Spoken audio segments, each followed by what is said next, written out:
মানে আমি কিছু বুঝি না, আমি কি কারো পাকা ধানত মই দিছি? কদিনই পাকা ধানত মই দিলে তাহলে যে মানুষ আমাকে কিছু করবে আমি সহ্য করবো। পাকা ধানত মই দেয়নি, কিচ্ছু দেয়নি, মানুষ খালি সবসময় আমার সাথেই লাগবে, আমার সাথেই লাগবে। আমি কি করবো কও?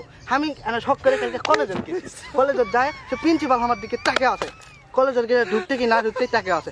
আমার স্ত্রী আমার দিকে তাকে আছে, কি শোক তাকে থাকবে লেখো? আমি কি ওই প্রিন্সিপালের পাকা ধানত মই দিছি লেখো? মই দিলে তো টাকা থাকবো নাকি?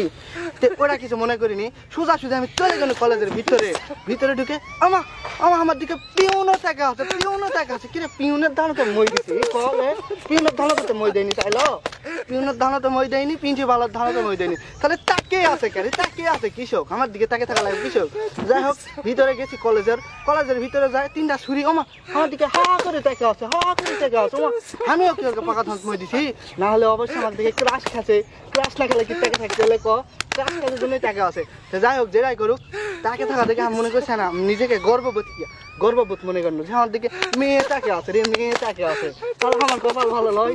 তো ওই জায়গার থেকে আমি ভিতরে গেছি, যাই দেখি যে ঘন্টা দেয় না দপ্তরি, ওই আমার দিকে তাকে আছে, ওই তাকে থাকতে থাকতে আমি খেয়াল করলো মুচকি হাসছে।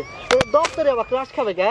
দপ্তরি তো ক্রাশ খাবে না, তাইলো দপ্তরি ক্লাস কেমন ভিতরে চলে গেছি, স্কুলের ঘরের ভিতরে যত ছাত্রছাত্রী সব আমার দিকে তাকিয়ে আছে কি তাকে আছে কে? আমার দিকে তাকিয়ে থাকবে কিছু গোমা? আমার দিকে তাকিয়ে থাকছে অবশ্যই কোনো কারণ আছে, কারণ ছাড়া তো জীবনে তাকিয়ে থাকবে না। এই তাকে থাকা দেখে আমি স্কুলের ঘরের ভিতর থেকে বার হয়েছি টয়লেটের জন্য।